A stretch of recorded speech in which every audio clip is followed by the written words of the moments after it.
What we're accustomed calling daylight, main time is darkness. Jesus has said it. If the light that you have is darkness, how great is that darkness? What's he saying? Of late, now that I'm retired, I find myself up late at night. My whole schedule has changed. I find that during the daylight, the distractions, this overwhelming distraction that we can have today, it's hard to get a word from the Father.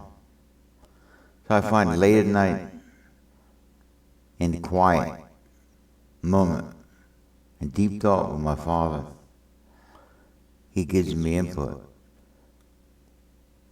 So this thing of a light shining out of darkness, come alive.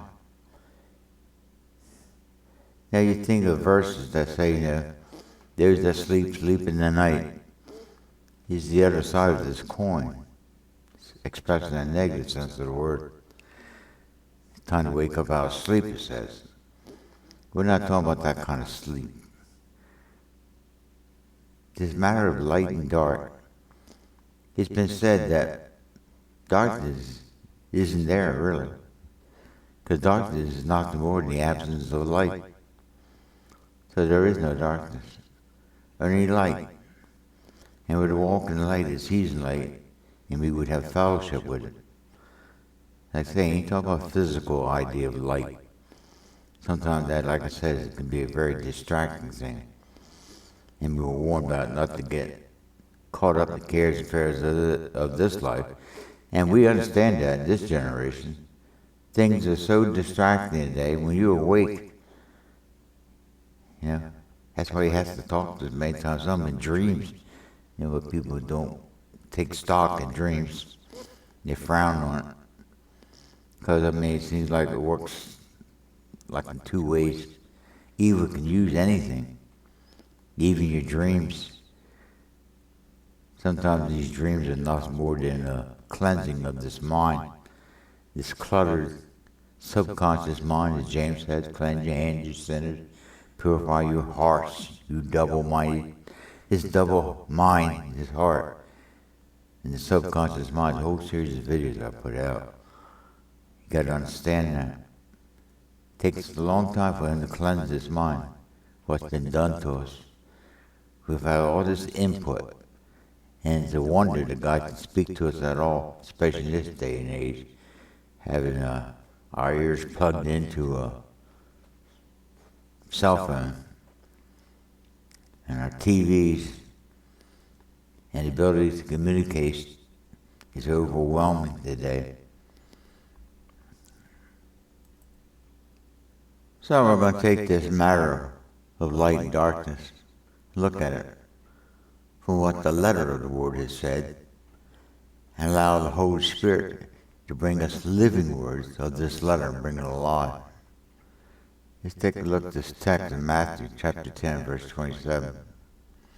What I tell you in darkness, the word is mystery. The word mystery, mysterious. Something that's always been there, yet hidden, waiting to be revealed. He works it out of us. Light shines out of the darkness of our own subconscious mind. He has to penetrate the veil of this heart. So what I tell you in darkness, this mystery, that speak ye in light. Now we do it via the mind of Christ. And what you hear in the ear, the living word that Jesus was speaking from His Spirit. And we penned it, wrote it down, the letter of it. We got to get into the spirit of that letter. That you preach among the housetops, the day's ability to communicate. You got to give in the living letter. It's got to be fresh, new, every day. Daily bread, not stale bread. Many times some preachers going over things over and over again. Never come out any living substance to this letter to bring it alive. Bring it to the light. So let me at this point bring up a diagram I put together that kind of shows this mystery of dark and light. Now I got a series of videos called The Light of the Eternal Day. This has a lot of bearing on this subject matter. Get in that search if you find time. We got to find out how to break through the subconscious storage house that blocks access to this mind of our spirits. You've got to break through. And that light in that mind of Christ in our spirit has to shine into this darkness. We have more sure word prophecy that we should pay attention to as the light that shines in this dark, squandered place. That dark, squandered place is in the human mind, walking in darkness. Now, in my series about the heart and subconscious mind, the mind of Christ, and the human spirit, eternality of the human spirit, all these videos interlock with one another, and taking the subject matter is developed at greater depths.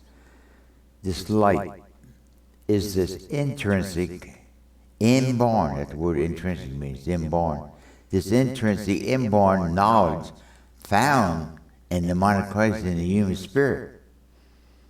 That's the mind we got to get into and get past this carnal, blocked mind that we were born into this world, cut off from God. James called it the engrafted word to the saving of our souls. Our soul, cut off from God, going rogue, has its opinions and ideas.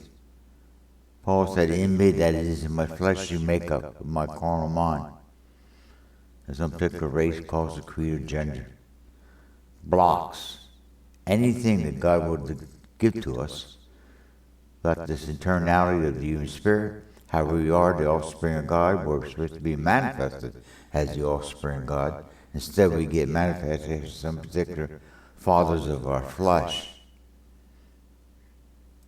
So you see here on this chart, the conscious, limited carnal mind acting independent from the intrinsic mind of the human spirit with the mind of Christ. So, when it said, if the light that we have is darkness, how great is that darkness? It's just coming from the world around you. Darkness equals limited knowledge of this fallen carnal mind. You got to get to know yourselves. Save the soul. Renew it.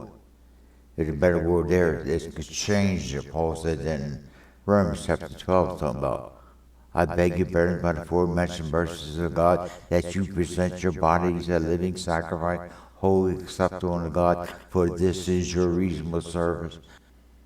Don't be conformed to this world, but be ye transformed. The Greek word there is metamorphos, like a caliper. He wants to get past this image we have as a caliper. We're in this cocoon of life, and we're going to eventually someday become a butterfly. It's locked up in this. He's got to work that out. It's a whole different image. Don't be conformed to this world, but be transformed by the renewing of the mind. That's what we need to get into. And that's the only way we can do that, is by the light that comes within you. This light that surrounds you, this darkness, which we call light, is not conformist to the image of Christ in us, who we are, the offspring of God. So this is yet another video that brings a few more things out about this matter of the mystery of darkness and light. Get into that series, the mysteries. That's a whole series of videos too. Light of the eternal day. That's locked up in you. And have the Holy Spirit work it out. So let me end this and ask that, Father, take what you've shared through this vessel today and share it to those with this mind in their spirits, and awake them in their spirit. And as Paul prayed, Father, give them this, he did, give them the spirit of wisdom and revelation, that the eyes of their understanding might be enlightened, and they might know the hope of the call is beyond the seen to that unseen. God bless.